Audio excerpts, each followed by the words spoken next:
All right, so welcome. I'm going to start today to talk about New Year's resolutions. We're getting to the end of 2025 and ready to get into 2026. And every year, this is something that comes up. And it's not because people are, saying, oh, New Year's resolutions, I'm going to set goals for myself, that this isn't a fun time for people. It's a time that gets people excited, but it's also a time that people can feel like they're setting themselves up for failure in some way. So I wanted to talk about it so that we can really um, dig into some of the things that really bother people when they're thinking about New Year's resolutions, starting a new year, ending out a year, because this is a time that a lot of people can have mixed emotions about it. And what do you do with that? So um, I just wrote an article that was published in Psychology Today.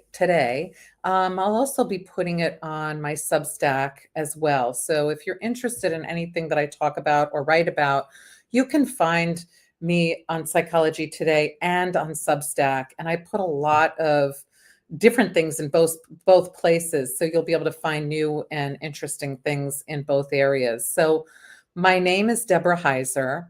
I'm an applied developmental psychologist. I have been in the field of aging and looking at aging since the 1990s, so for a long time. I started out as a researcher. I have pivoted to looking at everything no one wants to have or get as they grow older to what do we have to look forward to. Hello, nice to see you here. And so I have also pivoted to look at mentorship because it's something that we're built to want to do in midlife. I wrote The Mentorship Edge. It's a book that came out last year, and I was CEO and founder of the Mentor Project for 8 years. So I've been talking about all of these topics that have to do with psychology, well-being, how we're built to sort of cope with things for a long time. So I'm really excited to talk about resolutions and what we do with them, how we can make them so that they'll work for us, and how we can look at resolutions as something that is not something that is such a big thing that we really can't accomplish it. So let's get into this a little bit. So most traditional New Year's resolutions fail. And this is something that, if you were to look at the research that's been done on it, 77% of our resolutions fail right away, like within the first week. So most people would say, well, why bother? Why should I even bother if it's not going to make it past a week? Well, 19% are making it up to 2 years. So it could be that, thank you for that compliment. So it could be that when we're thinking about this, those 19% are thinking about it in a way that works. And the others, like we've all been there, might think of something that has a little bit of a difficult time keeping the motivation. So let's talk a little bit about this. Most of our resolutions fail because we're trying to do things that are too big, too vague, or they're rooted in shame, not coming from a place where we can really motivate ourselves. It's not a lack of willpower that is making it so they don't work. It's these things that we're putting out there that are kind of impossible tasks. So we really need to sort of ditch the idea that we need to have a new year, new me. I know that that's a phrase that people have been using forever. I'm going to have a new year, new me. Well, what does that mean? And how can you accomplish something that's that vague? So don't think of that. You want to choose something really focused that you can do. So avoid some of the shame-based things, all the goals that are things that you find wrong about yourself. I'm going to lose a ton of weight so that I'll look good in pictures, or I'm going to do these things that are shame-based.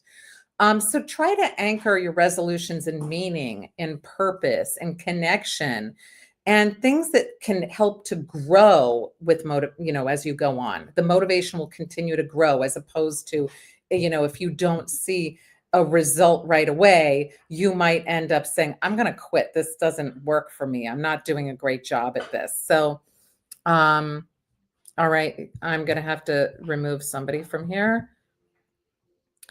So if you're going to, I'm going to delete all of these things here.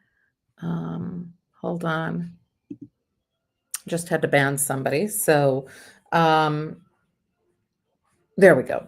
So at any rate, I wanted to go back to what we're really talking about here, which is, the New Year's resolutions and thinking about it from now until New Year's. If you want to make a resolution, do it. It's always a great idea. You can make so much good in the world and for yourself if you decide to do a New Year's resolution and it's one that you can maintain. So here's what I want to start with. So we know already that 77% of New Year's resolutions fail within the first week. So people will say, oh, I can't stick to that diet. I can't stick to that gym routine every day. Or I don't even know what the new year, new me is. One little slip up, one little misstep, and you're off to the races with not doing it anymore. And then you feel bad. So, what we really want to do is rethink who we are and what we're doing. We are not weak. We are not lazy. We need to think of the system that we're setting up for New Year's resolutions as being incorrect. It's misaligned with what we want to do. So we have to look at it that way and join the system in the best way that can work for us. So here's one of the things that we can do for that. We can start to say, I'm not going to look at this as a test of willpower. I'm going to look at this as, what do I want to get out of my next year? What is it that I really want? And when I start to think about that, it helps me to then think that, okay, I can do something here with this. So here's some don'ts that we should do. I have 3 of them. Don't make a life-changing resolution. It never works. People say it on January 1st, here's what I'm going to do, but they don't work. And that's because you're biting off much more than you really can chew. So it's an impossible thing to sustain in real life. So this is the new year, new me. Don't do this. This is hard because you're looking to reinvent your life. Where do you start? What are the steps to that? So when you start to say, I'm going to new year, new me, I'm going to declutter my house, I'm going to get a new look, I'm going to go get a new job, I'm going to save all my money, I'm going to go to the gym. What is that exactly is it that you're looking to change? If you have something vague there that's a big life changer, you're not going to be able to do it. You're going to skip a day in the gym and then you're going to never go back. You're going to go buy something that was expensive or not save your money like you said you were. And then you'll say, never mind, I'm not going to continue with it. You're not a lazy person when you do that. You are not a weak person if you do that. You are a normal person if you do that.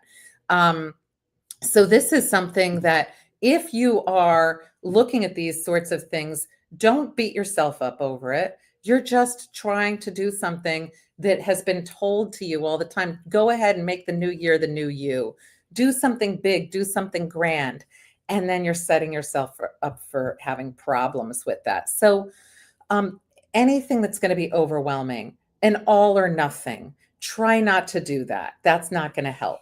The next one not to do is don't set shame-driven goals. That's never a good idea. Nobody likes to feel, reminded all the time of the things that you don't like about yourself. So if you say, I'm finally going to get my life together, okay, that's not good, because then if you don't reach your goal, you feel shamed, right? We don't need that. Do not ever close the door on yourself. Somebody else might close the door on you, but don't ever do it to yourself. So if you say to yourself also, I have to lose weight so I don't look fat. Okay, well, that's not helpful. This year, I'll stop being lazy. These are shame-driven goals. They don't work. As soon as something happens where you say, hey, I missed something, I didn't go to the gym, or I ate a cookie, or whatever the deal is, then you end up stopping. Hold on. Um, okay, so I'm glad that somebody's going to watch the show. That's great. I'm excited about that. Thank you. So, what the main thing is that I want to say also about this is, think of a resolution and your New Year's resolution as something that you're going to do that's going to make you feel good, right? That's going to be something that you already enjoy. So you don't want to set one that's shame related, that's going to make you feel even worse about something if you that you already don't feel like you're thin enough or that you're something enough, and then you're going to feel like a failure on top of it. Don't even go there. Don't do it. We've all gone there. We've all tried that. It doesn't work. Another thing that doesn't work is don't do a really vague resolution. So, an example of this would be, I'm going to get healthier this year. Well, what does that mean? What are you going to do with that? Is that changing habits? Is that going to the doctor? Like, what is it that you're doing? I'll work on myself and be happier. I want to have better boundaries. Whatever that is, that's so vague. You're not going to know if you have a win with this or not. You're only going to be able to set yourself up not to feel good about something. So if you're ending up thinking, I'm setting a resolution and you're finding that it's vague, remind yourself that you want to set something that isn't vague, because you can't accomplish vague. There's no way to win with that. You need clear actions. You need timelines. You need markers of success along the way. And it's hard to start something when you don't know where to start. You need to make it easy for yourself. So there's some do's that you can do. So this year, really, some of the things that you can do is look for meaning. Make something that has meaning to you. So you could do something like, say, I want to take an area of my life and make additional meaning in it. So you could do something like, say, every Sunday evening, I'll spend 60 minutes writing. I'll spend 60 minutes painting. I'll spend 60 minutes doing whatever it is that I enjoy, playing music, something like that. Some people do crafts, they do DIY, they do something that makes them feel good. They might read, whatever that is. They might listen to a podcast. Any of these things that have meaning in your life, those are the things that you could say, I'm going to do this. You could say, once a week, I'm going to take a walk. I'm going to go without my phone. I'm going to reflect on my week. You don't have to make this something that is every minute of the day that you're thinking about it.